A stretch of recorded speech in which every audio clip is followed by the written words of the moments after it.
자, 이제 요번에 살펴볼 것은 그 15년 개정 교과서 내용 관련된 내용을 볼게요. 자, 미래인 교과서 260페이지 펴 보세요.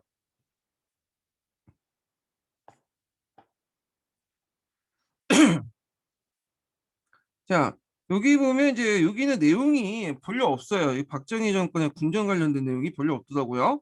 예. 그래서 한번 간단히 읽어 볼게요. 자, 군복을 벗은 군사정부가 등장하다. 박정희가 중심이 된 군사정권 세력들은 현정 질서를 짓밟고 그 다음에 국가 재건 최고회의를 구성하여 군정을 실시했다. 특히 반공을 앞세워 4.19 혁명으로 분출된 민주적 요구를 억압하면서 언론을 탄압하고 정치인 활동을 금지시켰다. 자, 그 다음에 군사정부는 중앙정부를 설치하여 권력 기반을 강화하고 대통령 중심제도 헌법을 개정하였다. 자, 금 본연의 임무를 복귀한다는 약속을 했던 박정희는 이를 어기고 제5대 대통령 선거에서 민주공화당 후보로 출마해 당선되었다. 자, 여기에서 이제 있고 여기 중앙정보부 관련된 내용이 있죠. 그래서 1961년에 국가안전보장을 명분으로 설치되었으나 박정희가 정권 창출과 권력 유지를 활용하기 위해서 활용하였고, 자 이후 이제 국가안전기획부를 거쳐 현재 국가정보원으로 개편되었다. 뭐 이런 내용이고요. 그다음 해양교과서 관련된 내용 볼게요. 자, 그 해양교과서 266페이지 펴볼게요. 자, 군사정변은 어떤 일이 일어났을까? 이 내용인데, 자, 군사정변은 이제 폭력배들 소탕하고 부정축제자를 처벌했으며 농어촌 부채를 탕감하여 국민들 호응을 얻고자 했다. 하지만 4.19 혁명 이후에 분출된 시민들의 민주적 요구를 억압하였는데 국회를 중심으로 진행된 민간인 학살 진상 규명을 중단하였고, 교원 노조를 비롯한 노동운동, 학생들의 학원 민주화 운동도 억압받았다. 자, 군사정부는 반공법을 내세워 그다음에 민주정체를 무시하고 이제 국가를 운영했고요. 자, 정치인들의 정치 활동을 이제 금지하고 통일운동을 탄압했는데 이때 이제 혁신계통이 이제 뭐냐면 잡지 와 그런 것들 비판적 잡지들을 폐간을 시켰죠. 그중에 이제 민족일보가 있었어요. 민족일보. 그래서 이 민족일보는 4.19 혁명 이후에 창간된 혁신계통의 그 신문인데 요때 이제 남북협상이나 남북경제 서신교류 학생회당 이를 지지하는 걸 게재를 냈죠. 자, 그다음에 중앙정부부를 만들어서 비판 세력을 감시하고 탄압했다. 자, 그 밑에 이제 중앙정부부에 관련된 내용들이 있죠. 그래서 국가재건회의 최고회의에 속했던 설치된 정보 및 수사기관이다. 네, 중앙정부부는 여야 국회의원 및 시민사회단체, 개인을 감시 통제하면서 대통령 권력을 유지에 힘썼다. 박정희가 피살된 후 국가안전기획부로 개칭되었다. 자, 그다음에 이제 여기 이제 밑에 그 내용들을 좀 볼게요.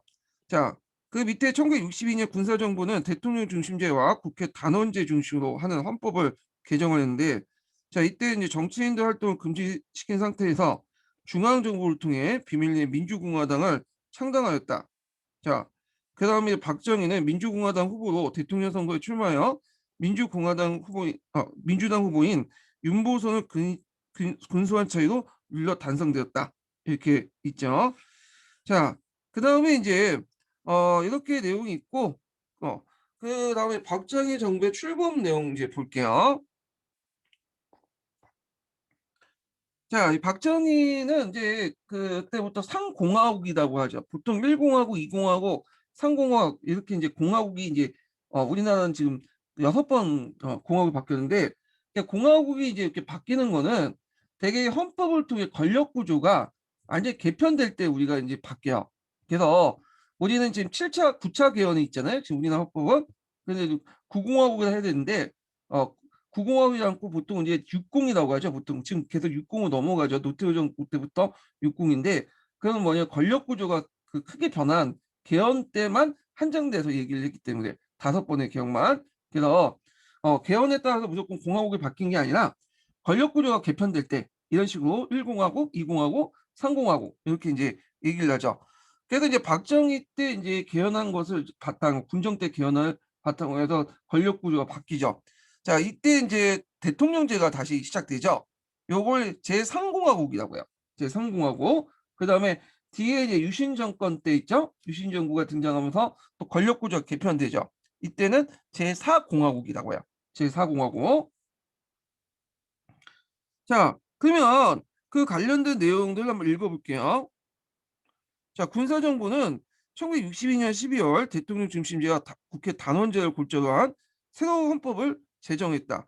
그래서 국가 최고 재건 최고회의에 박정희 의장은 민간 정부부터 정권 이양 문제에 대해서 몇 차례 거쳐 번복한 끝에 결국 본인이 선거에 출마한다는 결정을 내렸다.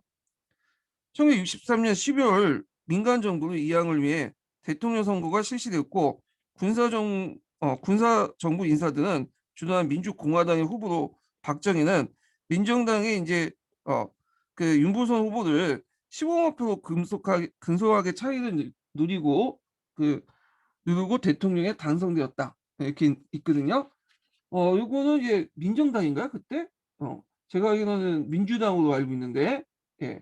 자, 하여튼 뭐 이렇게 넘어가고, 자, 곧이어 이제 실시한 국회의원 선거에서 온갖 부정이 자해된 가운데 민주공화당이 압승을 했다. 그래서 대통령 선거나 이제 국회의원 선거에서 압승을 했다는 거죠. 이 국회의원, 여기는 대통령 선거 간신히 이겼고, 그래서 이제 의회를 장악했다. 민주공화당이. 이렇게 보시면 돼요. 네, 1963년 12월 17일 날 제3공화국이 출범하면서 내각 책임제가 폐지되고 새로운 헌법에 따라서 대통령 권한이 강화됐다. 대통령 중심으로 바뀌었죠. 자, 근데 정부는 이제 겉으로는 민간 정부로 바뀌었지만 실제로 이제 5.16 군사 정부를 익혔던 주도세력들이 군복만 벗은 채 민간 정부의 핵심적인 정치 세력으로 활동을 했죠. 자, 그다음에 이제 한일회담과 한일협정 반대 운동 이제 좀 볼게요. 요 한일회담하고 한일협정 반대 운동은 예전에 기출문제에 2번이나 나왔어. 예, 요거는요. 되게 중요한 거죠. 중요도가 상당히 높아. 자, 그러면 관련된 내용을 한번 기본 강의에서 이제 정리 좀 하고 한번 강독을 할게요. 자, 이 한일 국교화 정상화를 왜 했냐? 이게 이제 일단은 두 가지 측면이 있어요. 하나는 이제 경제적인 문제죠. 경제 개발을 위하기 위해서는 자금 조달 같은 것들이 필요하죠. 외자 도입. 그 경제 개발 추진에 필요한 자금 조달 문제를 외자 도입을 확대하기 위해서 해결하려고 했다. 뭐 그다음에 이제 여기에서 보면 미국의 그 한일 국교화 정상화 주선 관련된 내용이에요. 또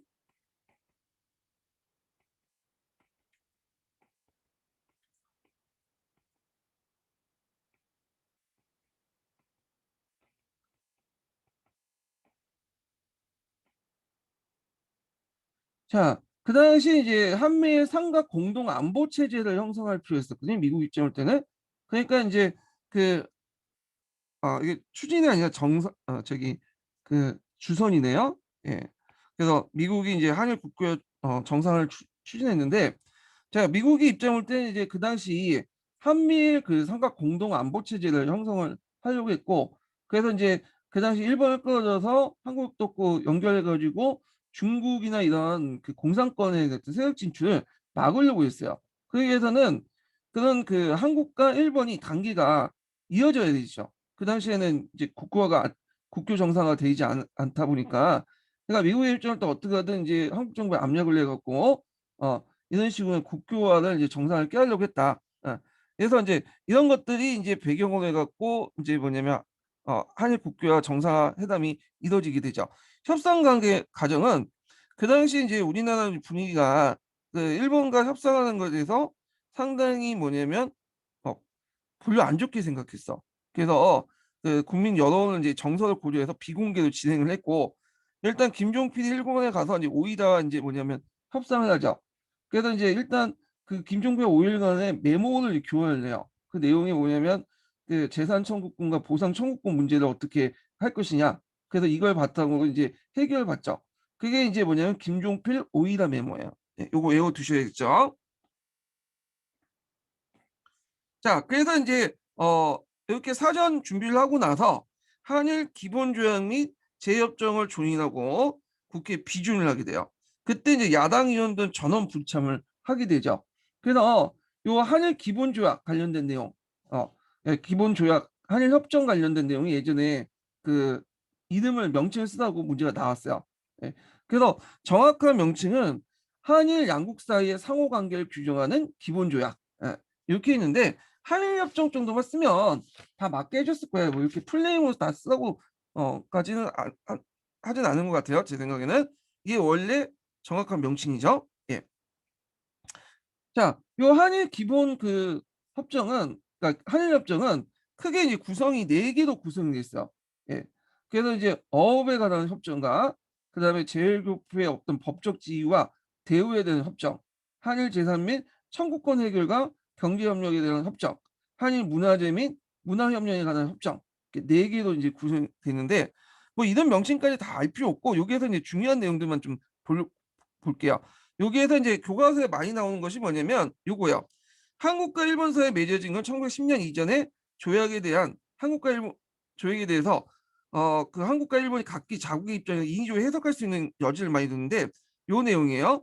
1910년 8월 22일 이전에 이 1988년 8월 22일은 한일 병탄 조약을 얘기하는 거예요.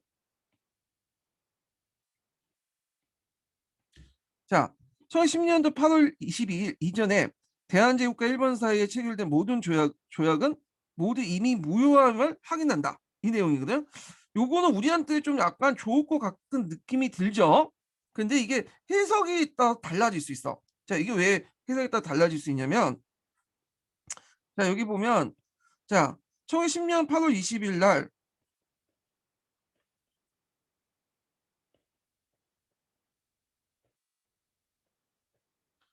자, 여기 항일 병통 조약이 이제 그 전에 우리가 이제 뭐 1905년에 을사조약도 맺고 을사병탄조약, 그러니까 을사늑약도 맺고 그다음에 한일 의정서도 맺고 뭐 이렇게 여러 조약도 있었잖아요.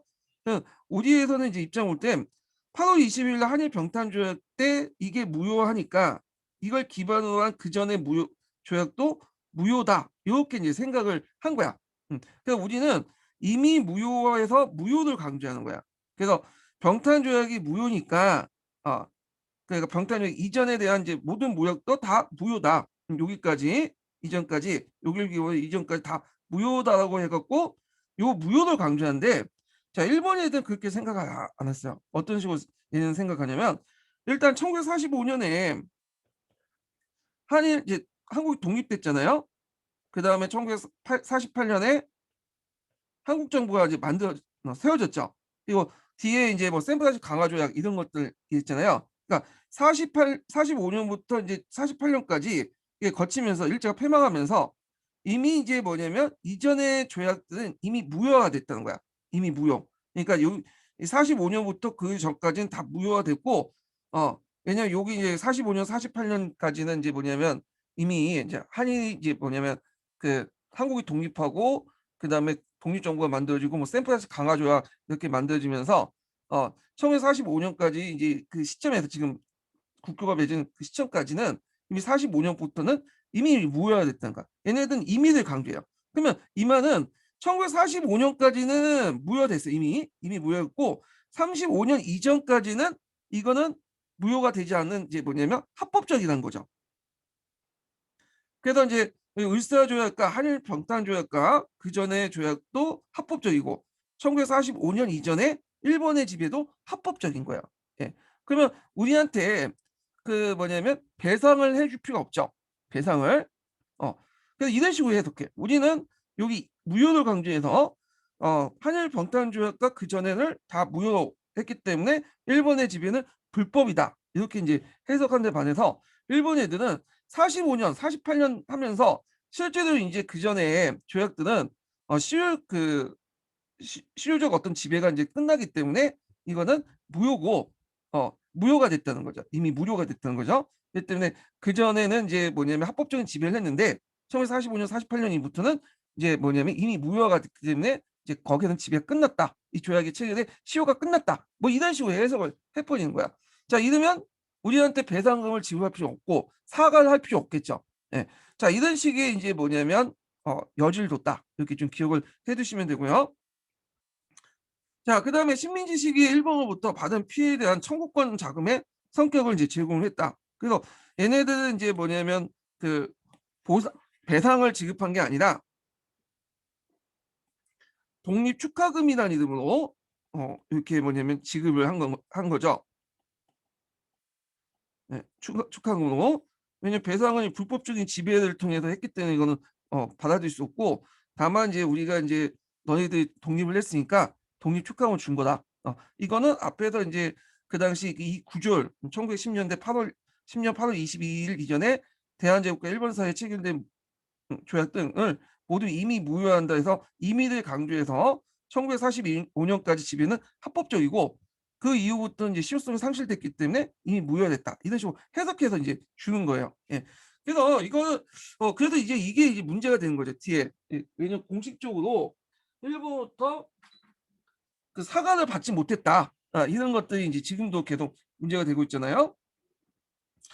자, 그러니까 인제 이거에 대해서 인제 그 학생들 중심으로, 고려대학교 학생들 중심으로 이제 시위가 일어났어. 이것이 이제 뭐냐면 전국적으로 확대됐는데, 이걸 뭐라고 하냐면 육삼항쟁이라고 해요. 예. 육삼항쟁이 예전에 한번 시험 문제 나왔죠. 그래서 일본의 침략과 식민지 사과나 배상 대신에 어 사과를 얻는 굴욕적인 한일회담에 반대해서 그 당시 인제 그 야당들이 민중당을 결성을 하고, 그리고 이제 그때 이제 진압하는 과정에서 위수정을 선포하는 등 시위를 이제 진압해요. 그래서 그 박정희 정권 때 계엄령이 아니라 위수정을 인제 많이 선포를 하거든요.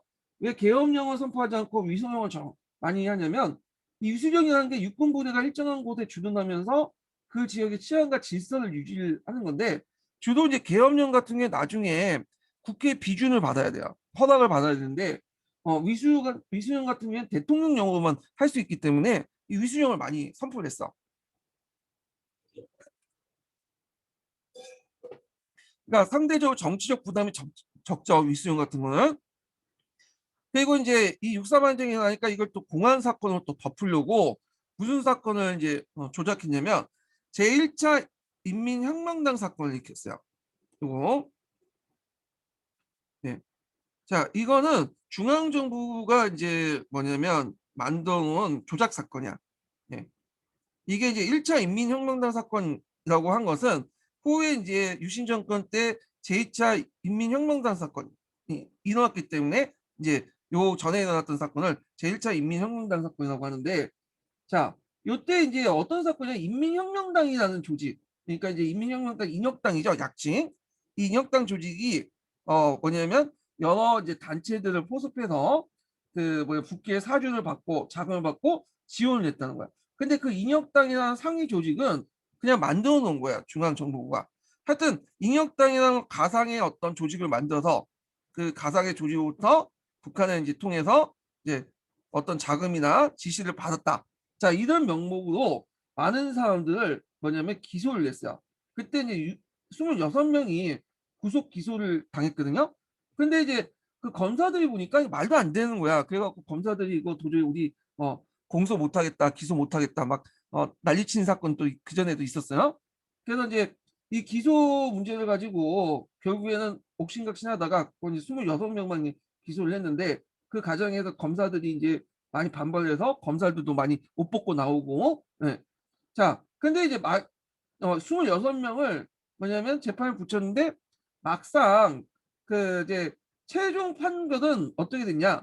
그때 어 도해종이나 양충호 같은 그 5 명을 제외하고는 다 뭐냐면 무죄 판결을 받은 거야. 그러니까 무리하게 수사를 했던 거죠, 무리하게. 예. 자, 그래서 이제 요 내용도 좀 기억을 해 두시면 될 것 같아요. 자, 근데 이때 이제 1차 인혁단 사건하고 이제 관련돼 가지고 나중에 거기에 가담했던 사람들이 다시 엮어 가지고 제2차 인혁단 사건이 일어나요. 예. 제2 차 인혁단 사건이. 그래서 이제 그 인민혁명당 사건 관련된 내용들 좀 기억을 해 두시고, 자, 그다음에 인제 그 관련된 내용을 한번 읽어 볼게요. 여기 근현대사 7 차.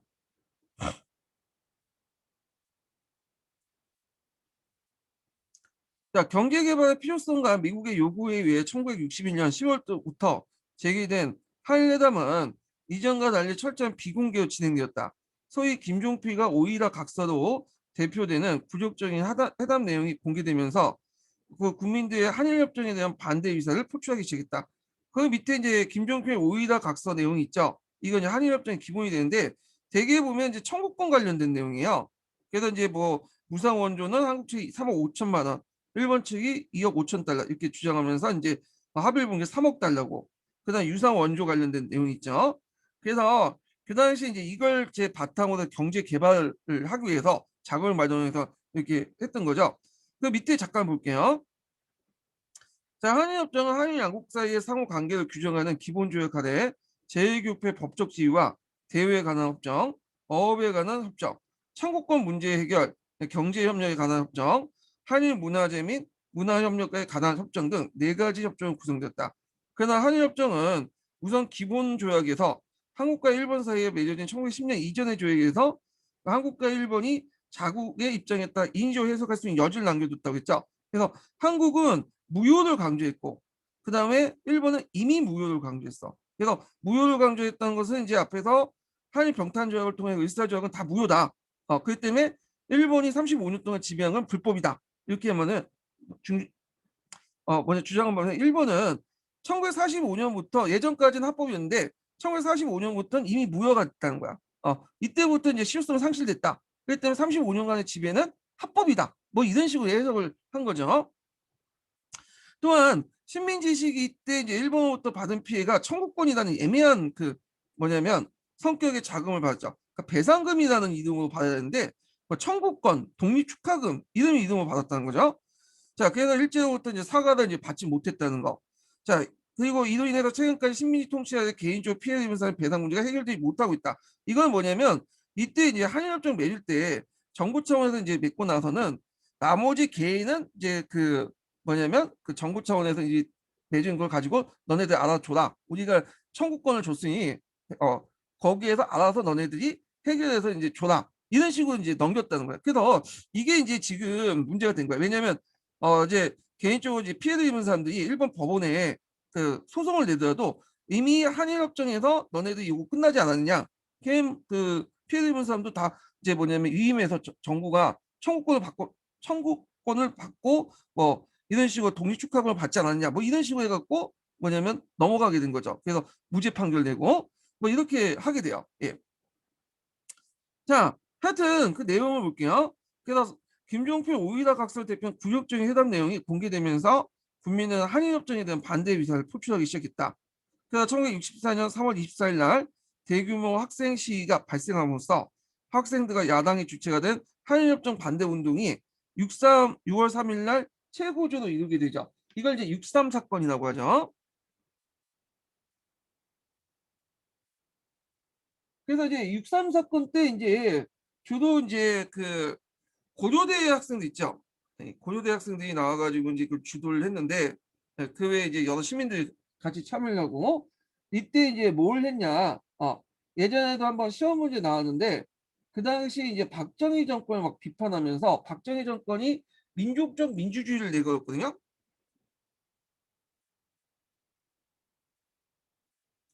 그 민족적 민주주의를 비판하면서 하형식을 가졌어. 네. 너네들이 말하는 그 민족적 민주주의가 나라를 팔아먹고 35년 동안 일제였던 사죄도 받지 않은 가운데 한일 협상을 하는 거냐? 자, 그래서 이런 민족적 민주주의는 다 친일파고 반민족 행위다. 그래서 너희들 말에 어폐가 있다. 자, 이런 식으로 해갖고 이제 고려대 학생들이 반대를 해가지고 막 이제 일어나면서 전국적으로 확대된 것이 6.3 사건이야. 6.3 사건. 6.3 항쟁이라고 하죠. 6.3 항쟁. 자, 박정희 정부는 비상계엄령을 선포했고, 예. 그래서 이제 여기 계엄령이라는데 엄밀히 말하면 계엄령이 아니라 이제 위수령이에요, 위수령. 예. 그 위수령을 선포했고, 1965년에 한일협정 반대 운동을 계속됐고, 자, 여기가 위수령이네요. 예. 정부가 위수령을 발표했다. 그러니까 먼저 계엄령을 선포한 다음에 위수령을 이제 선포한 것 같아요, 뒤에. 그래서 한일협정은 1965년 6월 22일 날 조인됐고 8월 국회에서 비준되었으며 이후 한국과 일본의 경제적으로 급속히 가까워졌다. 일본에서 제공된 청구권 자금과 차관은 그 당시 이제 그 한국 경제 발전에 큰 영향을 줬죠. 이거는 이제 월남에 이제 파병하고 이제 연결돼서 보셔야 돼요. 예전에 기출에 나왔던 거죠. 자, 그 다음에 이제 넘어가서 이 한일협정 반대운동 관련된 내용 있죠? 이거 한번 읽어보세요. 요게 예전에 한번 기춘에 나왔던 거야. 기춘에. 예.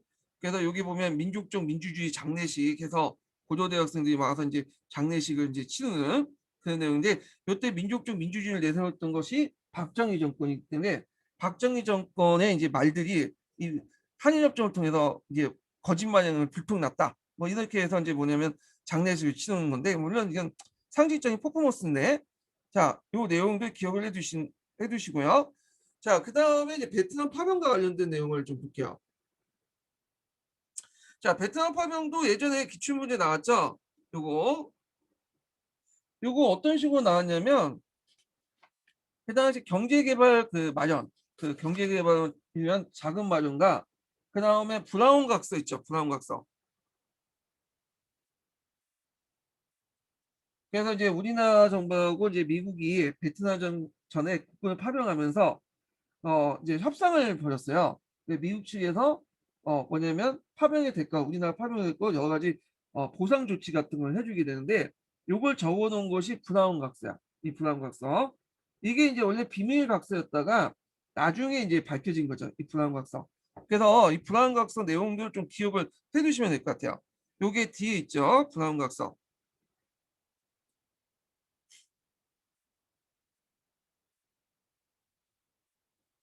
자, 그럼 내용을 볼게요. 자, 박정희 대통령은 1961년에 11월 최고회의 의장으로 자격으로 미국을 방문하여 케네디 대통령에게 한국군의 베트남 파병을 제안한 바 있다. 자, 그러나 그 당시에 미국이 베트남 본격적으로 개입되지 않은 상태였기 때문에 한국 측의 참전 요청을 받아들이지 않았고, 나중에 케네디 대통령이 암살되고 부통령 존슨이 대통령직을 이어받은 직후 미국은 베트남 문제를 군사적 개입하기 시작했고, 미국의 우방대에게 아시아에서 공산주의 학살을 막기 위한 참전을 요구했다. 이때 미국은 이제 6.25 전쟁과 달리 이 베트남 문제는 많은 국가들의 어떤 지지를 받지 못했어요. 왜냐하면 그 유럽에서는 들어온 전쟁이라 갖고 심지어는 그 영국조차도 그 맨날 미국이 나가면 이제 그 맨날 따라가는 영국이 있잖아요. 영국조차도 뭐 파병을 하지 않았고, 그러니까 미국 입장을 때는 이제 혼자 싸우면 좀 약간 명분이 안 쓰잖아요. 그러니까 좀 명분을 만들기 위해서 좀 이거 국제적인 어떤 그 명분을 만들기 위해서 여러 우방들 끌어들이려고 했거든요. 근데 유럽 국가에서 끌어들이지 않으니까 아시아 국가에서 많이 들어왔어. 근데 이제 그 아시아 국가 중에서도 우방 중에 제일 많은 병력을 파견한 나라가 우리나라죠. 자, 그래서 이제 참전을 요구를 했는데 세상에는 공짜가 없잖아요. 그러니까 이제 참전할 경우에는 뭘 해주겠다고 이제 약속을 해준 거야, 미국이. 이게 이제 브라운 각서에 이제 적혀 놓은 거죠. 그 내용을 이제 볼게요. 요 내용을. 자, 그래서 이제 한국에 있는 대한민국 국군의 현대화 계약을 위해서 앞으로 수년 동안 상당한 장비를 미국이 제공하겠다. 왜냐하면 이때 이제 대한민국 국군은 예전에 그 6.25 전쟁 때 받은 미국의 물자들 있죠. 탱크, 장갑차. 이런 것들 쓰고 있었어. 뭐 2차 세계대전 때 썼던 서먼 그 뭐냐, 탱크 같은 것들. 근데 이런 것들을 이제 최신식으로 바꿔주겠다. 뭐 이런 식으로 이제 얘기했고, 그 다음에 이제 군사 원전 같은 것 원조를 이렇게 약속을 했죠. 그리고 이제 여기 보면 그 월남공화국에 파견된 추가 병력에 필요한 장비를 제공하고, 파월 추가 병력의 그 모든 그 돈을 뭐냐면 그 주겠다. 일체 추가 원화공비를 다 부담하겠다. 그 월급을 대신 주겠다는 거야. 이런 식으로 얘기를 하면 실제로 이제 뭐냐면 뭐예요? 용병이죠. 미국에 고용된 용병. 그래서 장교는 뭐 몇 달러, 그 다음에 그 사병은 몇 달러 이런 식으로 해갖고 지급을 했어. 그래서 그 돈을 받고 이제 그 정부가 달러를 받고 그걸 또 원화로 이렇게 장교나 강사들에게 지급을 했죠. 그래서 이걸 바탕으로 해서 또 외화도 이제 받아들였고요. 외화 수용도 됐고. 자, 그다음 경제 원조 같은 경우에는 이제 보면 그 당시 이제 주월 대한민국 부대에 소요된 보급물자 용역 및 장비를 실행할 수 있는 한도까지 그 대한민국에서 구매하며 주원 미군과 월남군의 물자 중을 한국에 발전한다. 그러니까 한국 업체들에게 분수 물자를 이제 공급할 수 있는 특권을 주겠다는 거야. 그 외에도 뭐 이제 여러 가지 그 건설 장비 같은 건설 토목 수주 이런 것도 주고요. 그리고 이제 또 기술 원조도 해주겠다. 그러니까 우리 입장을 때 상당히 이제 구미가 떨어지 맞죠. 그래서 군사 원조나 경제 원조를 통해서 이제 막대한 외화를 미국으로 받을 수 있잖아요. 그래서 요걸 약속한 것이 브라운 각서예요. 이 브라운 각서. 예. 그래서 요 내용도 좀 기억을 해두시고 요 관련돼 갖고 예전에 시험문에 나왔다 이렇게 이제 보시면 될 것 같아요. 자, 그러면 처음부터 그 전투 부대를 보낸 건 아니고요. 처음에는 비전투 부대를 파견했어. 예, 그러다가 이제 전투 부대도 이제 뭐냐 확대됐죠.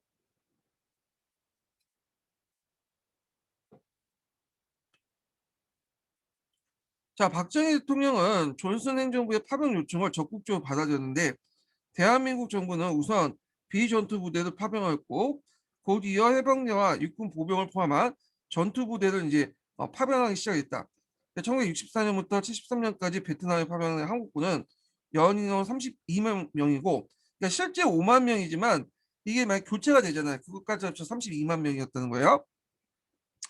그래서 의료부대, 뭐 태권도 교관단을 비롯한 비전투 부대와 청룡, 맹호, 백마 같은 이제 전투 부대 한 번씩 이제 군대 다녀오신 분들 들어왔을 거야. 저는 맹호, 뭐 백마 부대 이런 부대를 자 그다음에 공군 해군 부대가 이제 베트남 전쟁에 참여했다. 자 그래서 이 결과 물론 이제 욕을 많이 들어먹었어요. 한국군이 이제 미국의 용병을 팔려갔다 했지만 우리 입장에 볼 때는 이제 베트남 참전을 통해서 전쟁 투수를 통해 경제 개발에 필요한 자금을 획득에 도움이 줬죠. 그러니까 일본이 6.25 전쟁 때 이제 한국군 미군들 뭐 군수 장비 이런 것도 팔면서 어 전쟁 특수를 누렸듯이 우리도 이게 전쟁 특수를 누려가지고 이제 외화 자금을 획득을 하게 되죠. 자, 그다음에 베트남의 진출로 건설업이 급속히 발전했으며 1964년 이후 가속화되기 시작한 수출 주도형 경제 개발 전략을 가시적인 성과를 나타내기 시작했다. 그래서 이때 이제 뭐냐면 그 여기서 받은 외화를 가지고 공장을 짓고 그다음에 거기에서 물건을 갖다 팔기 시작한 거죠. 예. 자, 그러나 베트남 전쟁 후유증을 적지 않았다. 베트남 파병을 통해서 많은 한국인 젊은이들이 전쟁터에서 희생되었으며 지금도 고육제 등 각종 후유 장애들이 시달리는 환자들이 많다. 뭐 이렇게 있는데 고육제는 여러분들 아실 거예요. 베트남 전쟁은 밀림전이기 때문에 밀림을 없애기 위해서 이제 고육제를 풀었는데 이게 이제 뭐냐면 상당히 발암 물질도 많고 그러잖아요. 그래서 이제 문제가 되죠. 자, 그다음에 삼성개혁과 관련된 내용을 볼게요. 삼성개혁. 자, 1968년은 삼성개혁은 1969년에 일어났어요. 이거는 삼성개혁 여러분도 아실 거예요. 이거는 이제 대통령을 또 박정희가 3번 해보려고 한 거죠. 장기 집권의 어떤 가능성을 이제 남겨두기 위해서 이제 삼성개혁을 했는데 그 전에 1968년에 여러 가지 안보적인 위기가 이제 찾아왔어요. 위기가 이때 이제 다산다난한 해였죠. 여러 가지 이제 뭐냐면 문제들이 일어났던 건데 이때 이제 어떤 문제점이 일어났냐 하면 일단 무장 게릴라 청와대 습격 사건이 있었어. 1968년에.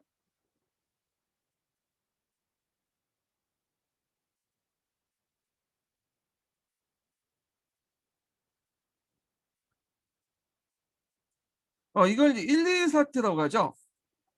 네. 여러분들 이제 알다시피 이제 김신조 등 31명이 그 뭐냐 청와대 앞까지 이제 쳐들어갔다가 이제 들켜가지고 이제 죽음 사건 있잖아요. 그때 김신조만 살아남고 2명은 나중에 도망을 갔죠. 근데 이게 이제 큰 영향을 줬는데 왜 영향을 줬냐? 자, 이 사건을 계기로 해서 이제 청와대 경호 강화를 위해서 그 청와대 뒷산이 입산 금지가 됐어요. 이 청와대 뒷산은 나중에 이제 최근에 가서는 이제 뭐냐면 풀린 걸로 알고 있는데 입산 금지됐고 그때 이제 이걸 또 계기로 해서 뭘 또 창설됐냐면 향토 예비군들이 창설됐죠.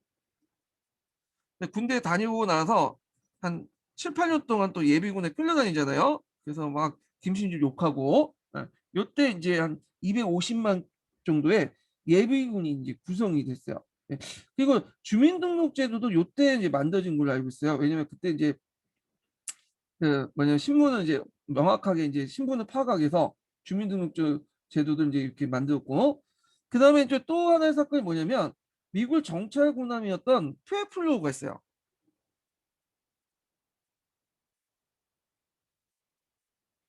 이 푸에플로가 동해 앞바다에서 잡힌 사건이 있어요. 이게 정찰함인데 네. 그러니까 이제 정찰 군함이에요. 조그만 군함인데 요게 이제 뭐냐면 동해적 아마 이제 그 북한 영내에 들어갔을 거야. 그래가지고 거기 있다가 이제 거기에 그 잡혔어. 그래서 그때 많은 미군들도 이제 그 잡혔는데, 자, 그때 이제 미군이 열이 받아가지고 송환을 요구했어. 근데 북한에서는 이거 북한 영해에 침입했다. 그래갖고 이제 미국이 이제 보니까 이제 자기가 좀 불리하니까 좀 사과를 하니까 북한에서 일단은 승무원은 돌려보냈어요. 예, 승무원이 그때 한 명 죽었는데 그 한 명까지 해서 시체까지 돌려보내고, 푸에플로는 이제와 장비는 다 몰수해갖고 지금 푸에플로는 어디에 있냐면 대동강 입구에 있죠. 그 대동강에 전시해놨죠. 거기 박물관으로 해상 박물관으로 만들었죠. 그 다음에 나는 공산당이 싫어요라고 지금 이승복 그 어린이께서 이제 했는데, 이때 관련된 게 울진 삼척 무장 공비 사건이죠. 그래서 이런 사건, 침투 사건이 있었어. 이승만 어린이 활동했던. 그래서 이제 그 당시 무장 게릴라 청와대 습격 사건, 푸에플로 사건, 그 다음에 이제 울진 삼천 무장 공비 사건 이렇게 있었죠. 요 밑에 다 있죠. 한번 읽어볼게요. 자, 새해가 시작되자마자 1월 20일 날 북한의 무장 게릴라들이 그 청와대를 습격한 사건이 발생했고, 이틀 후인 23일에는 미국의 정찰함이었던 푸에플로가 영해를 침범했다. 라는 이유로 북한 측에 납포되었다. 또한 동년 11월에 울진 삼청 지역에 북한의 무장 공비가 침투한 사건이 발생이 되었다. 자, 여기에서 이제 경제개발의 가시적 성과를 나타나면서 1967년 5월에 대통령 선거에서 윤무선 후보에 압승한 박정희 대통령은 1968년 사건을 계기로 해서 국가 안보를 강화를 역사하면서 1969년 1월부터 장기 집권에 위한 헌법 개정을 추진했다. 자, 그래서 이제 경제개발을 가시적으로 했고, 그 다음에 이제 뭐 이렇게 안보 위기 같은 것도 있죠. 그러면서 이제 약간 분위기가 이제 이쪽으로 해갖고 이제 좀 안정된 정치 질서를 마련할 필요가 있겠다 하면서 그 당시 헌법 개정을 추진하게 돼요. 그래서 이때 이제 삼성계열의 명분을 내세웠던 게 조국의 근대화, 민족 중흥의 가업 이런 것들을 이제 내걸었죠. 자, 그래서 당시 헌법은 대통령 삼선 금지를 하고 있었는데, 이들 이제 야당과 제야 세력들은 박정희가 한 번 더 해먹으려고 한다. 독재 체제를 이제 굳히려고 한다 해갖고 삼성개헌 반대투쟁위원회가 결성이 됐어요. 그래서 학생들은 역시 삼성개혁을 반대해서 전국적인 시위가 확산됐는데, 자, 그래서 이제 그러나 민주공화당은 이런 걸 다 무시해버리고 야당의 불참 속에서 새벽에 모여서 삼성개헌안과 국민투표 법안을 비밀 통과시키고 국민투표를 통해 삼성개헌을 확정시켰어요. 이게 좀 특이한데, 독재 정권이 되게 좋아했던 게 국민투표야. 예. 당연히 그 당시에 이제 반대가 심했으면 어떻게 했어요? 삼성 개헌안이 확정되지 못했겠죠. 부결되고 국민들의 반대표가 많았으면. 그러니까 아무리 강권 선거를 해서 강권을 동원했다고 해도 그렇게 이제 뭐냐면 많이 나왔으면 통과가 되지 못했을 텐데 통과가 됐단 말이야. 그건 뭐냐면 그것도 압도적인 지지로. 그 당시에 그 국민들이 우리가 생각한 것처럼 박정희 정권을 막 비판하고 그런 사람들이 별로 없었던 걸 이제 같아요. 물론 일부 이제 대학생들이나 지식인들 이런 사람들은 꼴보기 싫었겠지만 그 당시에 많은 국민들은 또 박정희 정권을 또 지지한 것도 팩트예요. 이거는 예, 경제 개발도 했고 좀 나라를 정치적으로 안정적으로 운영했고, 나중에 이제 삼성 개헌이라든지 그 다음에 유신 정권 때 그 개헌 그것도 국민투표 다 통과시켰죠. 자, 이렇게 보면 이제 어떤 분은 제가 박정희를 비호한다 이러신 분도 일배다 이렇게 욕하신 분도 있는데, 저는 일배 되게 싫어하고 박정희의 정치에 대해서 이게 뭐 나쁜 것도 있다고 생각하는 사람이에요. 그래서 독재도 했고, 그리고 박정희가 경제 개발을 한 거는 뭐냐면 당연히 인정을 해줘야 되겠지만, 박정희 여러 가지 이제 독재 정치를 하면서 많은 사람들 도 뭐냐면 탄압하고 그랬잖아요. 네, 이런 것들은 비판을 받아야 돼 일단. 예. 그래서 일단 어떤 인물을 평가할 때는 그 인물의 좋은 점하고 나쁜 점을 같이 평가할 필요는 있어요. 예. 자, 하여튼 그때 이제 삼성 개헌을 확정했다. 이런 내용들 기억을 해주시면 될 것 같고, 이때 이제 그 개헌안에서 이제 국민투표에 관한 이제 할 때 대통령 특별단원을 했어요. 그래서 나는 이제 이번에 삼성 개헌을 하더라도 이번 대통령 선거 끝난 다음에 더 이상 대통령 선거에 나서지 않겠다. 71년도 대통령 선거 한 다음에 그 이후에는 대통령 선거를 대통령 그 뭐냐면 선거에 나서지 않겠다고 얘기를 했거든요. 근데 실제 거짓말이었죠. 거짓말, 다 거짓말이에요. 예. 자, 하여튼 이런 식으로 해서 이제 삼성개헌까지 했고, 유신 정권은 좀 이따가 이제 민해인 교과서나 그 해난 교과서를 좀 그 지금까지 한 걸 좀 읽고 유신 정권 넘어가기도 하죠. 자, 그 민해인 교과서 260페이지 펴보세요. 260페이지.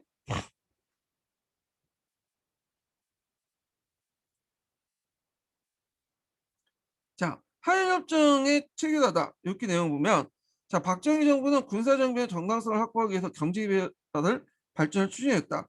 자, 이에 경제발전 자금을 마련하고자 일본과의 국교 정상을 서두르었다. 자, 미국도 북한, 소련, 중국에 대응하는 한국, 미국, 일본의 동맹 체제를 구축하기 위해서 이들 요구했다. 예. 그래서 이제 여기에 경제 발전 자금 마련, 그 다음에 한국, 미국, 일본의 동맹 체제 구축, 요걸 이제 두 가지를 이제 바탕으로 해서 요구했다는 거죠. 자, 국교 정상회담에서 한일 회담이 시작되었지만 일본의 식민 지배 사죄와 배상, 약탈 문화재 반환 등이 무시된 채 이제 진행이 되었고요. 자, 이를 부족으로 여겼던 시민들은 대대적인 반대 시위를 전개했죠. 이게 63 시위죠. 63 항쟁이라고 부르는. 그래서 이제 정부는 비상계엄령을 선포하고 군대를 동원하여 시위를 탄압하면서 한일협정, 요거 외워두셔야 했죠. 한일 기본조약. 정확한 얘기로서 이제 뭐냐면 한일 양국 간의 상호 관계를 규정하는 기본조약. 근데 예전에 뭐 이건 문제 나오고 이제 싸고 할 때 문제가 생겼어. 막 그때 풀네임을 써야 된다. 한일협정만 써도 된다. 이렇게 얘기하는데, 풀네임을 주장했던 사람들이 한일 기본조약이 풀네임이라고 얘기하시더라고요. 그건 아니에요. 이것도 줄여서 얘기한 거예요. 예. 그래서 정확히 쓰려면 한일 양국 사이의 상호관계를 규정하는 기본 조약 이렇게 쓰셔야 돼. 음. 근데 제 생각에 다 맞게 해줬을 거예요. 예.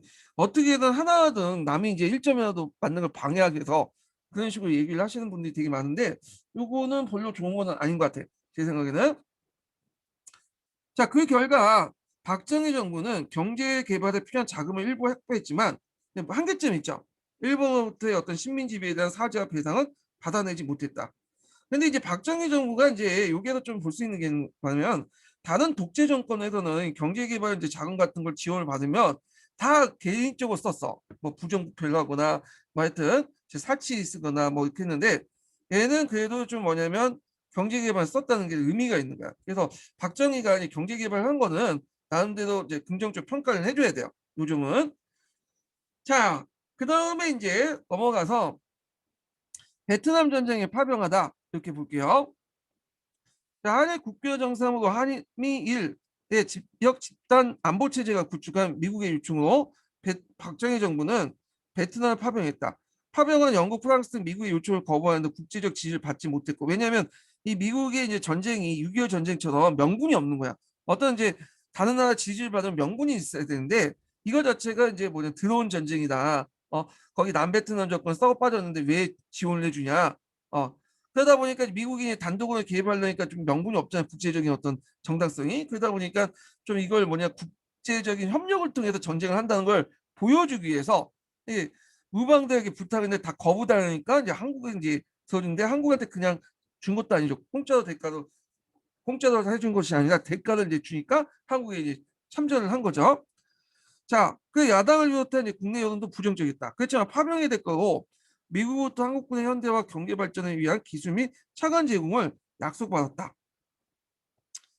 자, 그 다음에 이제 베트남 파병으로 한국군의 전력이 증가되고 그 결과죠. 그 다음에 건설업체의 진출과 인력 수출 등이 활발해져 경제 성장이 위한 발판이 되었고요. 그렇지만 문제점은 뭐냐면 이제 전쟁에서 수많은 젊은이들이 희생됐고, 또 일부 한국 공군에 의해서 베트남 양민들이 희생되기도 했으며, 그 다음에 한국인의 혼혈인들이 남겼다. 그래서 나이따이라는 그런 사람들이 남겨졌는데, 그 한국군에 의한 베트남 양민의 희생은 저도 좀 신문 기사에서 많이 좀 읽고 있거든요. 근데 그 비판하는 사람들 많더라고요. 왜냐면 이거 뭐 한겨레나 그런 데서 이제 나왔던 것들 이제 바탕으로 얘기하는 것 같다. 근데 실제로 그 근거가 없다. 객관적 근거가 없다. 그 베트남 양민을 희생시켰다는 근거도 없고, 베트남에서는 그걸 아예 얘기도 안 한다. 근데 우리가 왜 그걸 이제 만들어가지고 얘기를 하냐? 다 주작이다. 뭐 그런 관점도 있어요.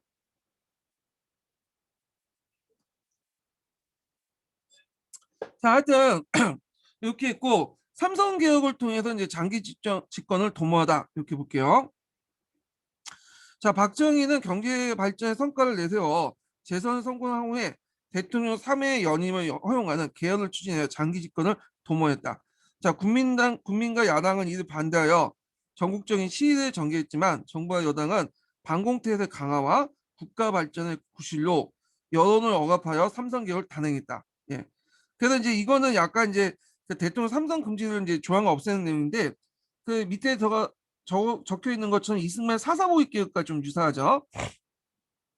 자, 개정된 헌법에 따라서 치른 7대 대통령 선거에서 박정희는 야당 후보 김대중을 싱겁게 누렸어요. 대통령 당선됐죠. 그때 이제 김대중이 했던 말이 이제 유명해. 김대중 그 당시에 신민당 후보로 나섰는데 이게 이제 이 선거 이후부터는 뭐냐면 대통령이 직접 국민을 꽂는 그 선거는 없을 것이다 이렇게 얘기를 했거든요.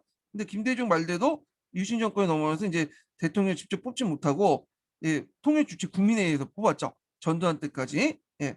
그래서 아마 이제 이때 이제 느꼈을 거야 아마. 박정희가 다음 선거는 야당을 이길 수 없을 거다 이렇게 생각을 하게 된 거죠. 그러니까 이제 국민투표, 그러니까 선거를 통해서 이제 뭐냐면 대통령이 되기 힘드니까 이제 유신헌법을 만들어갖고 이제 통일주체 국민회의에서 대통령 선거를 하게 되잖아요.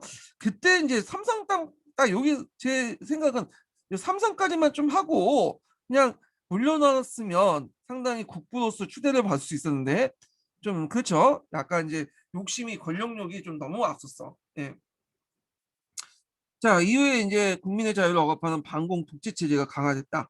이렇게 보시면 되고 그때 이제 여러 가지 이제 간첩 사건들이 일어났는데 그 박정희 정권 때 간첩 사건들 대개 보면 공안 사건이에요. 대부분 공안 사건으로서 이제 조작이죠. 중앙정보부에서 조작한 그런 사건인데 그 중에 이제 대표적인 사건이 밑에 있는 동백리 그 간첩단 사건이에요. 예, 동백. 이 동백림이라는 거면 동베르링이죠. 동베르링을 그러니까 그 당시 베르링이 그 당시 서독 동독을 분열돼 있었잖아요. 그래서 동베르린 예. 이걸 이제 한자로 적으면 동백리야. 동백림. 예.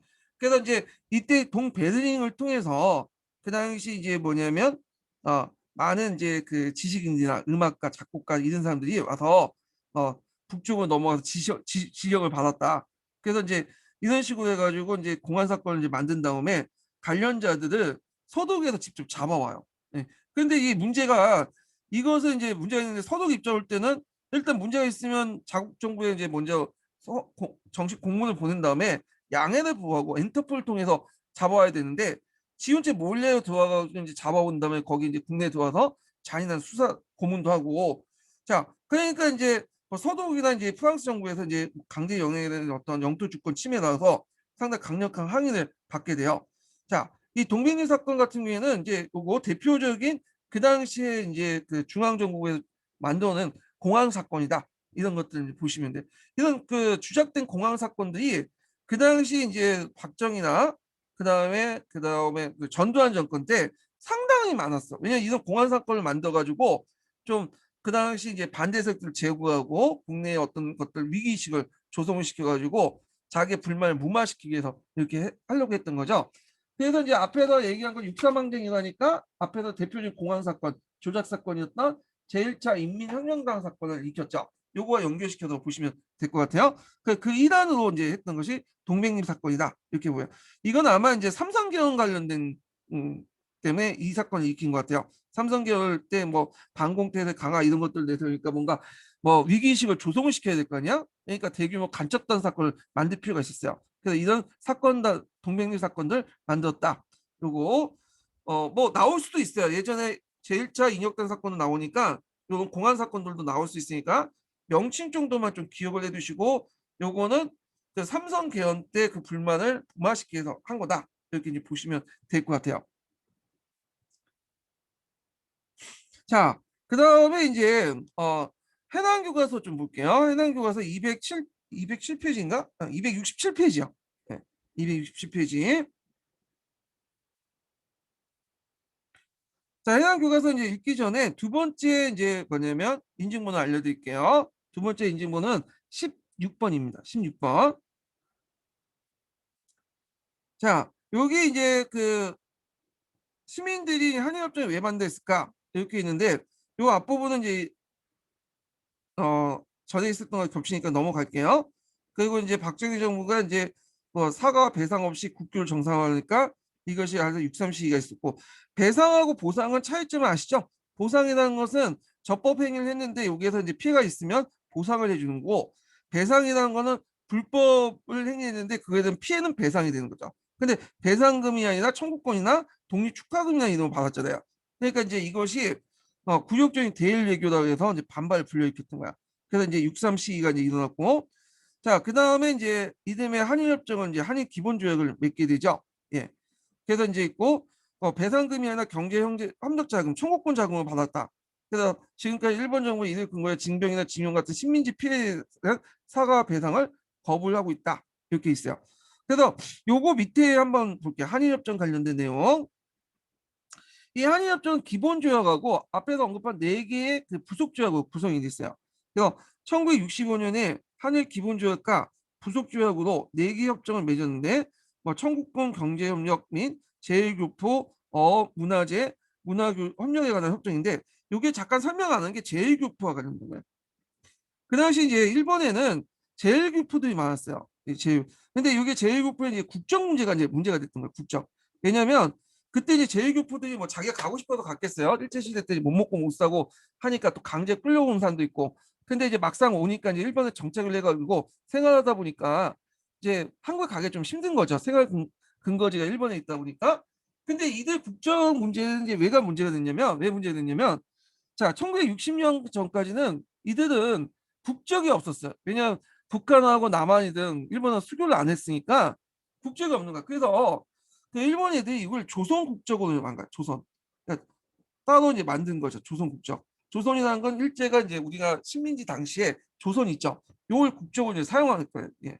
그러다가 나중에 우리나라하고 이제 뭐냐면 수교가 되면서 이때 조선 국적을 가지고 있는 사람 중에 한국 국적을 이제 신청을 해갖고 이제 받은 사람들이 많아요. 아, 근데 이거에 대해서 국적을 이제 뭐냐면, 아이고 제대로 써야 되겠네.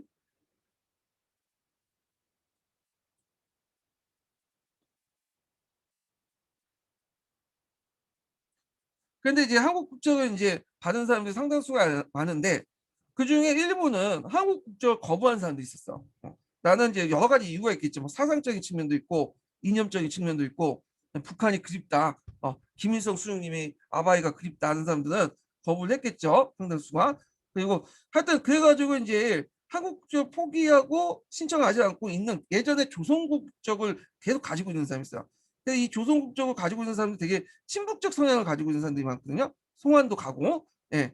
그래서 이제 요 사람들이 이제 만든 이제 단체가 조총련이라고 지금 있죠.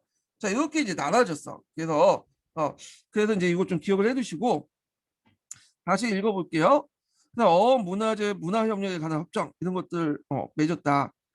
그래서 이제 그다음에 한일 기본 조약으로 한국은 일본으로부터 한반도 유일한 합법 정부를 이제 인정받았고, 부속 조약을 따라서 경제협력 자금을 받는 대신에 그 자금을 받는 대신에 일본 청구권에 관한 부담을 덜어주었다. 그래서 이는 지금까지 식민지 지배에 대한 과거 그 청사의 걸림돌이 되었다. 네. 자, 이런 내용들 좀 기억을 해두시면 될 것 같아요. 참고로 이 청구권 협정 관련된 내용인데 이거는 왜 했냐면, 그 전에 1954년인가 53년인가 그 샌프란시스코 강화회의가 있었어요. 그 미국이 이제 주선으로 이제 일본이 이제 그 아시아 국가들 침범 많이 했잖아요. 그래서 그 국가 중에 일부와 샌프란시스코 강화 협정을 맺어서 이때 이제 협정을 맺을 때 한일 청구권 협정을 맺게 됐거든요. 그러니까 청구권을 맺게 돼. 그때 일본이 피해를 준 거에 대해서 우리가 경제적 보상을 내겠다 해서 각국 간의 청구권 협정을 맺으면서 이제 국교를 정상화시키고 일본도 이제 국가로서 이제 정부가 인정받게 돼요. 국제적으로. 근데 그때 이제 이승만 정권 때인데 이승만은 일본을 되게 싫어했죠. 그러니까 일본에 너네들 사죄하지 않으면 우리 청구권으로 나발이고 안 받겠다.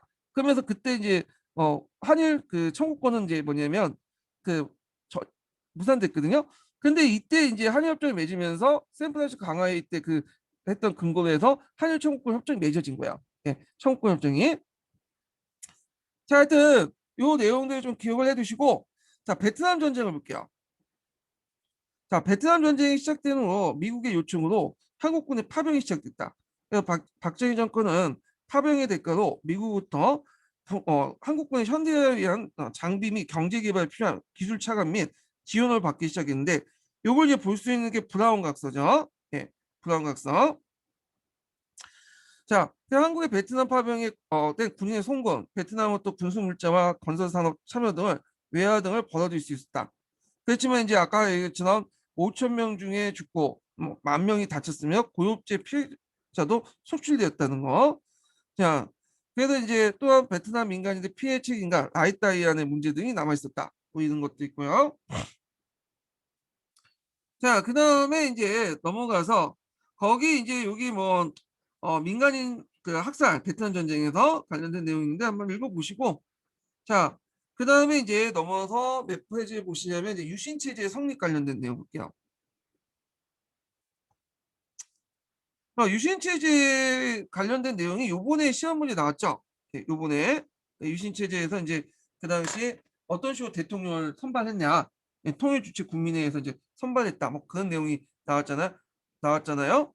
자, 그래서 학도 호국당과 관련돼 갖고 이제 그때 이제 그 실시 다시 부활할 때 그 정치 체제에 관련된 문제 나올 때 유신 체제가 나왔죠. 요번에. 그래서 유신 체제는 시험 문제에 많이 나올 것 같아요. 앞으로. 그래서 뒤에서 한능이라는 한능검이라든지 그 다음에 수능 문제도 많이 나오거든요. 유신 체제에 대해서. 자, 그러면 이 유신 체제 넘어가기 전에 이 유신 체제는 중요한 주제 중에 하나니까 한번 좀 정리를 해볼게요. 요거를 기본 강의를 통해서 좀 정리를 하고 읽어보기도 하죠. 자, 요때 이제 유신 체제가 1972년에 부터 시작됐는데 그 전에 이제 뭐가 있었냐면 그 당시 7.4 남북 공동선언이 있었어요. 이건 뒤에 얘기하겠지만 자주 평화 민족 대단결이라는 이름으로 남북 간에 이제 그 공동선언이 있었죠. 그렇지만 이 공동선언이 정치적 이용해서 그 남한 유신 체제 강화, 북한 사회주의헌법 그 반포나 국가 주석지 설치 이런 것들을 이제 계속 독재 체제를 강화시키는 데 이용했죠. 그래서 이제 배경 중에 이 10월 유신 배경에 이게 들어가요. 실상 남북 공동선언을 발표해서 통일 문제가 권력의 연장수단으로 사용하려고 했다는 거. 그 다음에 이제 두 번째 대통령 선거에서 야당의 김대중 후보에게 간신히 이겼죠. 그래서 박정희 대통령 다음 선거를 할 때는 자기가 이제 직접 국민으로부터 선택을 받지 못하겠다 그런 생각을 하게 된 거야.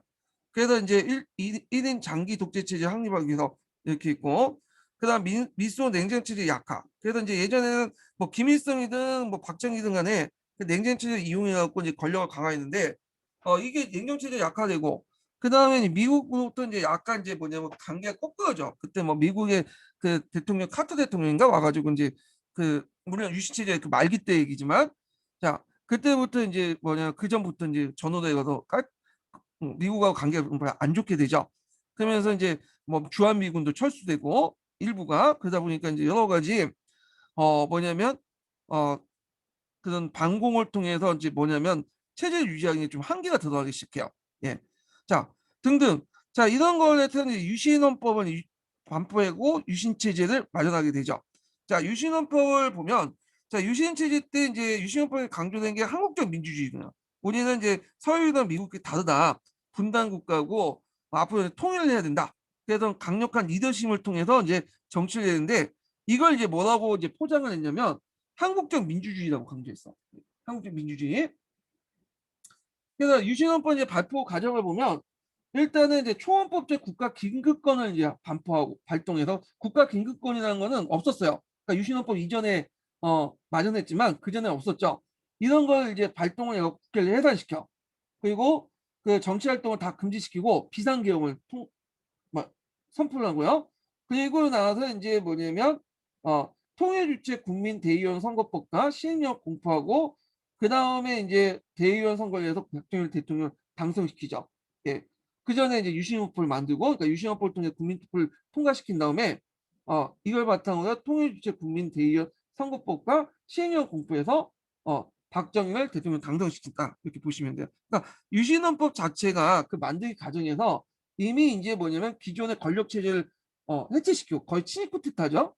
비상계엄 선포하고 그다음에 국가 긴급권 발동해서 국회를 해산시키고 그 가운데 그냥 자기들이 이제 유신헌법을 만들었고 국민투표로 통과시킨 거야. 예. 그리고 나서 이제 통일주체 국민회의를 통해서 그 이제 박정희가 대통령 당선되게 되죠. 그럼 유신헌법 내용이 뭐냐? 자, 일단 대통령 임기를 6년으로 규정했어요. 근데 중임이나 영임의 제한을 규정을 두지 않았어. 따로 없었어. 그거는 6년 해놓고 이제 중임과 영임의 제한 규정이 없다 보니까 어떻게 계속 해먹을 수 있다는 거죠. 그래서 장기 집권의 토대를 마련했고, 그 다음에 이제 국민의 기본권을 저해하고 침해하고 권력 구조상 대통령의 권한을 강화시키죠. 예, 한국적 민주주의를 내세워서. 그 다음에 대통령을 어디에서 뽑냐면 통일주체 국민회의에서 뽑아요. 네, 통일주체 국민회의. 그래서 이제 여기에서 이제 뽑는데 여기에 이제 찬성률이 99.9%예요. 기권 한 명, 잘해봤자 반대 한 명. 자, 완전히 이제 북한하고 비슷하죠. 북한하고. 그 다음에 유정회라는 단체를 있는데 유정회는 어떤 거냐면 되게 이제 그 유신헌법에서 국회의원 3분의 1을 대통령이 지명을 할 수 있어요. 그래서 그 지명하는 사람들은 이제 구성된 정치단체가 유정회야. 그러니까 이제 유정회가 있기 때문에 공화당의 3분의 1, 유정회에서 3분의 1, 그러니까 3분의 2 정도를 확보할 수 있잖아요. 국회의원. 근데 보통 개헌을 하려면 3분의 2 이상을 뭐냐면 동의를 받아야지요. 예. 그러니까 개헌할 수 없는 구조야. 왜냐면 공화당과 유정회가 3분의 2 이상 거의 70%를 장악을 하고 있기 때문에 국회 뭐냐면 위원들은 그래서 이제 이걸 통해서 개헌 없이 유신헌법 개헌 없이 영구 집권과 독재를 도모하려겠다. 그래서 야당은 개헌 저지선을 확보할 수 없게 됨으로써 국회 감사권도 또 폐지되고요. 자, 그 다음에 앞에서 얘기한 것처럼 이제 긴급조치라는 걸 특별한 게 있었어요. 긴급조치는 이게 일종의 법도 아니야. 이거 보통 이제 법을 보면 헌법이 있고 법도 위계 구조가 있잖아요. 그 다음에 헌법을 바탕으로 법을 이제 만들고 그 다음에 법령을 만들고 이 법령에 따라서 규칙이라든지 뭐 등등 판례 이런 것들 위계 구조가 있잖아. 그래서 대개 보면 이제 하위법들은 상위법들을 위배하지 말아야 돼요. 네. 근데 이제 이 법령이라는 것이 있는데 이 법령은 저 법을 만들면 이게 법이 되게 추상적이고 이제 좀 모호한 구조들이 많거든요. 그걸 이제 보완해 준 차원에서 법령을 공표해요.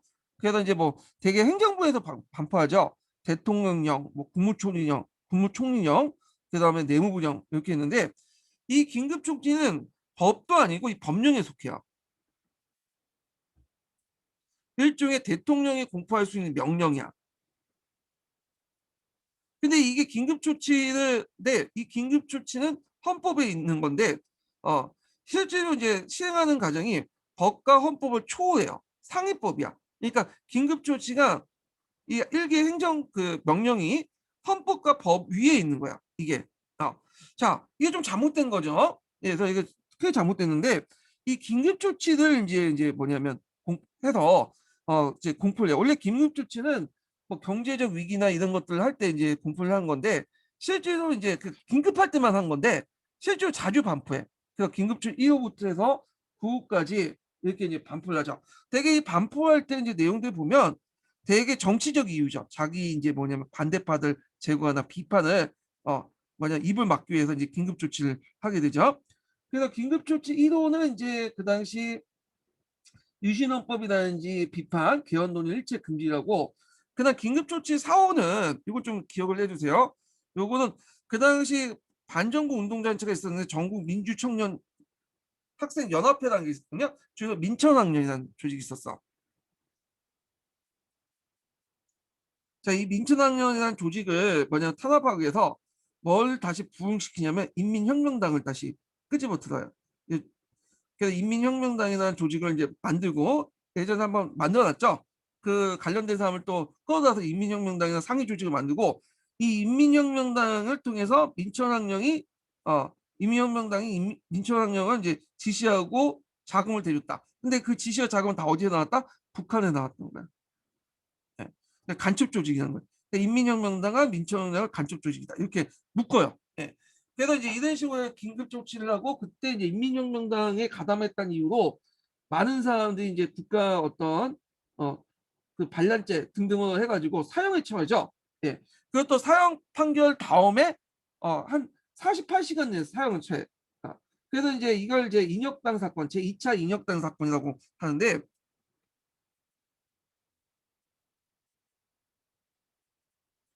이게 이제 뭐냐면 우리나라에서 이제 사법상이다 국제적으로 비난을 받게 되죠. 예. 그래서 사형제를 이제 계속 유지 폐지하자는 주장하는 사람들도 이제 논리를 보면 이렇게 이제 뭐냐면 예전에 과거 정권에서 진보당이라든지 제2차 인혁단 사건처럼 정치적으로 악용되는 경우가 많다. 사형제도가. 그래서 이제 비판하는 사람도 있어요. 사형제도 폐지 이유 중에 하나가 그거죠. 예. 자, 그 다음에 긴급조치 구호는 유신헌법에는 논란마저도 포괄적 금지야. 그러니까 이제 유신헌법이 좋고 나쁘고 이런 것조차도 언급조차도 비판 언급조차도 하지 말라는 거야. 왜냐하면 노이즈 마케팅이라서 계속 이 논란이 돼버리면 사람들이 알게 되잖아. 예. 그러다 보니까 이거조차도 이제 막아버린다. 논란조차도. 자, 그래서 긴급조치 구호는 긴급조치의 백미라고 얘기하죠. 그래서 비판뿐만 아니라 이를 보도하거나 행위하는 금지. 그러니까 이런 비판들이 있었다고 보도를 하는 조차도 금지시킨 거야. 그래서 사람들이 유신헌법 비판조차도 모르게 하려고 한 거죠. 자, 그래서 이런 식으로 긴급 조치를 여러 번 내렸다. 이렇게 이제 보시면 되고요. 그 외에도 뭐 정치 탄압도 많아요. 김대중을 이제 납치해서 일본 동해상에 빠뜨리려고 했죠. 근데 나중에 이제 미국이 이제 그걸 알고 그 나중에 이제 뭐그 10일 뭐라고 하니까 김대중 와서 좀 고문 좀 한 다음에 저 집에 갖다 버렸잖아요. 예, 뭐 그런 것도 있고. 자, 그다음에 이제 그때 뭐 경제 불황도 있었고, 그다음에 여기는 안 나와 있지만 3.1 민주 구국 선언도 있었어요.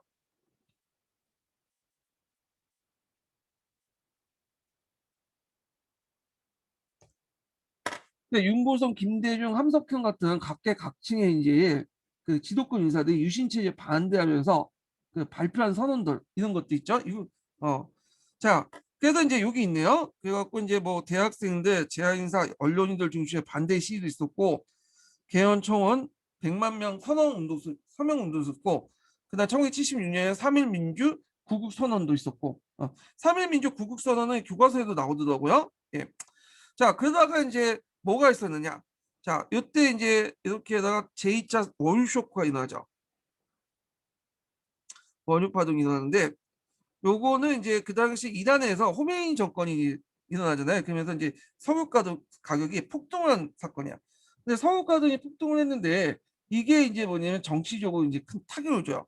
어떤 데 타격을 주냐? 자, 나비 효과를 이제라고 하죠. 예.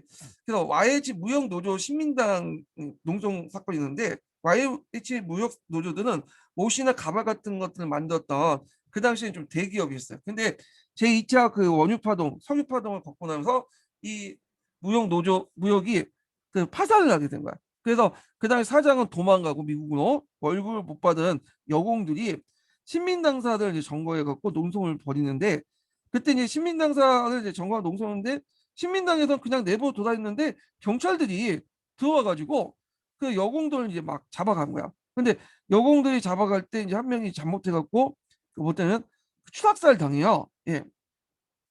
그러니까 이제 요거에 대해서 이제 김영삼이 이제 뭐냐면 그 막 항의를 하죠. 그러니까 또 김영삼을 또 뭐냐면 그 당시 이제 위원 면직을 시키고 정부에서 자 그러니까 김영삼의 그 정치 고향이 어디예요? 부산과 마산이잖아요. 예. 그 부산과 마산에서 학생과 시민들이 유신철폐 불신을 하면서 격렬하게 이제 뭐냐면 그 시위를 하게 되죠. 이게 이제 부산과 마산을 이름을 따서 부마 사태라고 하죠. 그래서 부산은 계엄령, 마산은 위수령을 선포해. 그래서 이제 그 당시 이제 군대들이 이제 와가지고 막 시민들 탄압을 하고 그리고 이제 부마 사태를 둘러싸고 이제 차지철이나 이제 이런 사람들이 술자리에서 박자를 이제 얘기를 하다가 서 싸움이 나서 김재규 간의 싸움이 나서 결국에는 12.6 사태가 일어나죠. 예, 12.6 사태가. 그래서 김재규의 재판 기록에 보면 차지철이 그런 말을 했다고 그래요. 그래서 뭐 부마 사태를 보고 나서 이거 이제 얘네들 다 쓸어서 죽이자.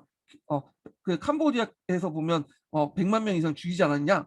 뭐 이런 식으로 얘기를 하니까 김재규가 이게 말이 되냐 하면서 그 당시 이제 소 욕을 이제 왔다 갔다 하죠. 차지철 김재규 그 당시에 사이가 별로 안 좋았어요.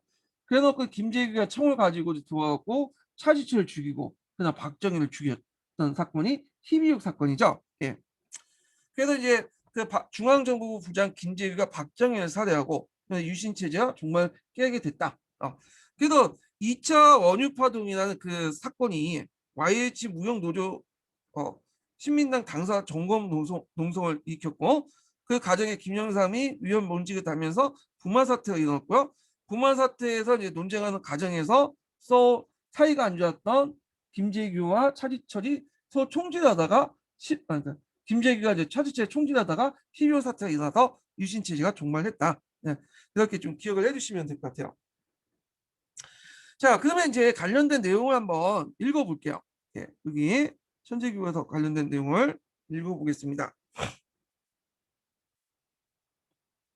자, 1971년에 치러진 대통령 선거와 국회의원 선거의 장기 집권과 불균형적인 경제 개발에 대한 국민들의 불만이 표출되었다. 그래서 대통령 선거에서 민주공화당의 박정희 후보가 신민당의 김대중 후보를 싱겁게 누르고 당선되었죠. 국회의원 선거 중 야당인 신민당은 이전의 44석에 비해 2배 이상의 증감 89석을 차지하고 개헌 저지석 20석을 넘는 의석을 확보했죠. 자, 정부 여당이 이제 궁지에 몰린 정부 여당이 궁지에 몰린 박정희 정부는 정부 여당이 궁지에 몰린 가운데 박정희 정부는 1971년 12월 국가 비상사태를 선포하고, 그 다음에 같은 해 12월 27일 국가 고위에 대한 특별조치법을 만들어요. 그리고나 7사 남북공동선언을 한의와 채 가시기 전에 1972년 12월 7일 비상계엄을 선포하고 국회에 단하고 정당 및 정치활동 금지, 헌법의 일부 효력 정지 및 비상국민회의의 어떤 헌법 권한의 대응 등을 내용한 대통령 특별선언을 하죠. 그것도 웃긴 거죠. 대통령 특별선언 자체가, 대통령령 자체가 헌법이나 이런 헌법을 중지시키고 각종 법령을 정지시킨다는 게 말이 되겠어요? 예, 거의 친이코 테타지. 그래서 이제 1972년 10월 27일 날 공고되고 같은 해 12월 27일 날 공포된 유신헌법은 대통령의 초헌법적인 권한을 무기한적으로 보장된 특징을 가지고 있었다. 예, 이거 좀 기억을 해주시고요. 자, 그 다음에 유신헌법에 따르면 대통령은 정당에 소속되지 않은 통일주체 국민회의가 해서 간접적으로 선출되며, 국회의 경우에 전체위원회 3분의 1이 대통령 임명, 임명되고 임기 3년 유정의 국회의원들이 활동하겠다. 자, 그래서 유정에는 이제 이것 때문에 이제 뭐냐면 유정회가 존재하기 때문에 개헌 저지선을 확보할 수 있었다는 데 의미가 있죠. 그 다음에 국회 국정감사권도 폐지했죠. 국회 권한을 약화시켰죠. 자, 유정회를 볼게요. 유정회. 자, 본래 명칭은 유신정후회로 유정회는 약칭이다. 유신헌법에 따라 대통령 추천 후 통일주체 국민회의에서 선출된 전국구 국회의원들이 모여 만든 원내 교섭단체로 대통령 박정희 지도 이념을 입법 활동에 구현한다는 포방함으로써 유신체제 수호 및 발전에 위한 전위대 역할을 담당했다. 이렇게 보시면 돼요. 자, 그 다음에 이제 긴급조치 시대 좀 볼게요. 자, 유신헌법의 또 다른 특징은 초헌법적인 대통령 권한을 갖고 긴급조치다. 자, 박정희 정부는 긴급조치를 통해서 유신체제에 반대하는 모든 행위를 금지시켰고, 유신체제에 반대하는 모든 시민들이 영장 없이 체포하여 군사재판에 회부되었다.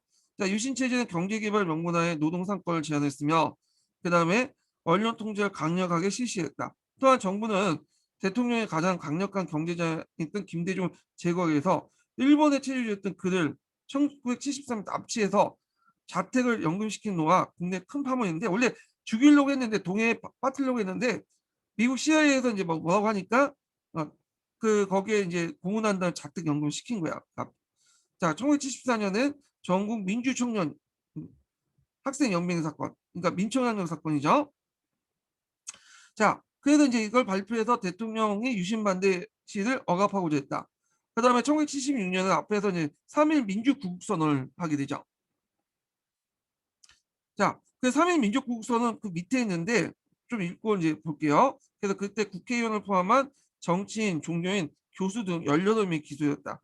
자, 3일 민주구국선언인데 이거 좀 봐두세요. 예전에 한번 근현대사 교수님 중에 자기가 들어갈 때 이걸 내겠다고 하신 분도 있어. 예. 그래갖고 이제 있는데 그 교수님이 찍어준 것 중에 그런 거 있었어요. 그 당시 이제 여순 순천 반란 사건 관련된 내용도 찍어줬거든요. 근데 요번에 나왔더라고, 여순 순천 반란 사건이. 그 교수님이 들어가신 것 같아. 그래서 요번에도 이제 나올 가능성이 있으니까 3일 민주구국선언 한번 요거 좀 사용 내용 파악을 해 두시고, 자, 내용을 볼게요. 자, 3일 민주구국선언은 1976년 3월 1일 날 명동성당에서 개최된 3.1전 기념 미사와 기도회에서 윤보선, 김대중, 한석규 등 각계각층의 지도급 인사들이 유신체제 반대해서 발표한 선언으로 민주화 운동의 목표 방향성을 제시했다. 예. 자, 그리고 이제 그 옆에 이제 긴급 조치 내용이 있죠. 이거 한번 읽어보시고요. 한번 제가 읽어볼게요. 예. 유신헌법하에서 대통령이 국가의 위기라는 명분하에 긴급 조치가 선포되었고, 국민의 기본권을 제한했고, 국가 권력을 대통령에 집중시킨 것으로 1974년부터 79년에 거쳐서 유신 체제가 몰락할 때까지 9번의 그 차례가 선포됐죠. 특히 긴급조치 구호는 1975년에 반포된 79년까지 무려 4년 동안 지속됐다. 긴급조치 구호 자체가 백미라고 했죠. 그러니까 긴급조치 구호라는 거는 뭐냐면, 이렇게 그 긴급조치 자체를 비판했다는 내용조차도 보도하면 안 돼. 이런 것들이. 우리 식으로 따지면 어디에 이제 집회를 했다는 그 객관적 사실조차도 보도를 해서 안 돼요. 왜냐하면 객관적 사실 보도하면 그걸 보고 사람들이 판단을 할 거 아니야. 그래서 그리고 이제 뭐 네거티브 담론이든 하여튼 긍정적인 포지티브 담론이든 담론이 형성되면 어떻게 되겠어요? 예. 그러면 이제 이것이 또 반유신 어떤 시위로 연결될 수 있겠죠. 예. 이런 것들을 이제 막기 위해서 그런 것 같아요. 자, 이런 강화 조치 정치하에 유신체제 반대 운동이 줄기차게 계속되었다. 유신체제 반대 운동에는 정치인들뿐만 아니라 종교인, 문화인, 언론인, 학생들 강범위한 계층이 참여했고, 특히 기독교나 카톨릭 교회는 노동자, 농민들이 인권을 향상시키기 위한 운동이 전개됐으며, 그 문화인이나 언론인들이 억압된 표현의 자유를 되찾기 위해 노력했다. 자, 이 과정에서 아침 이슬로 대표는 다양한 금지국들이 양성됐으며, 대학가들 중심으로 이러한 노래를 예창하는 문화 현상이 나타나게 됐다. 원래 이제 금지곡을 정하면 사람들이 관심이 있기 때문에 다 따라서 해. 예. 그래서 이게 이런 걸 금지곡을 시키면 안 돼요. 그냥 무시를 해야지 그냥. 예. 자, 하여튼 그 유신체제 종말 관련된 내용을 볼게요. 자, 유신체제 붕괴는 1978년 말부터 진행된 체제 위기의 종착점이었다. 1978년 12월에 국회의원 선거에서 야당이 여당보다 1.1%더 많은 득표를 올렸고요. 거기에 1979년에 회사의 파업 조치에 항의해서, 이때 이제 제2차 오일 쇼크가 일어났다고 했죠. 제2차 오일 쇼크가 일어나면서 경제가 파탄이 됐어요. 그래서 예전에 박정희 정권 때는 대부분 이제 고도 성장을 했거든요. 7%나 8%. 근데 제2차 그 뭐냐면 오일 쇼크에서 1979년 80년대 들어가면 마이너스 성장을 해요. 마이너스 성장. 예. 그만큼 경제 사정이 되게 나빠졌다는 거죠. 그래서 1979년에 회사 파업 조치에 항의해서 야당 당사 농성했던 YH 무역 여성 노동자들이 경찰에 의해서 강제 진압을 했고, YH 사건이 나오죠. 같은 해 이제 10월 4일 날 김영삼 신민당 총재가 다른 외국 언론들과 기자회견 내용을 빌미로 그 교회에서 제명 처리되었고요. 곧바로 곧이어서 부산과 마산에서 유신체제 항관 시위가 발생했다. 불만 얘기죠. 자, 10월 15일 부산 대학생이 독재 타도와 빈부격차 해소를 주장하면서 가두 시위가 이제 전개됐고, 일반 시민들이 동참하며 대규모 시위가 발전됐다. 자, 박정희 정부는 10월 8일 날 0시에 기해서 부산 지역의 계엄령을 선포하는 무력으로 항쟁을 진압하고자 했다. 자, 이 사건을 들려서 권력층 내부에 전개됐던 갈등은 결국 그 당시 그 중앙정보부장 김재규가 박정희와 그 차지철을 시해하죠. 이런 사건이었는데 이게 시위적 사태죠. 그것도 이제 뭐 소울의 보면 이제 좀 있다 이제 좀 있기도 하고, 자, 이렇게 해서 이제 뭐냐면 그 유신체제 성립 과정하고 뭐냐면 세태 그 몰락 과정을 좀 얘기를 했고요. 자, 요 관련된 그 15년 개정 교과서 내용도 좀 쉬었다가 진행을 하겠습니다. 예.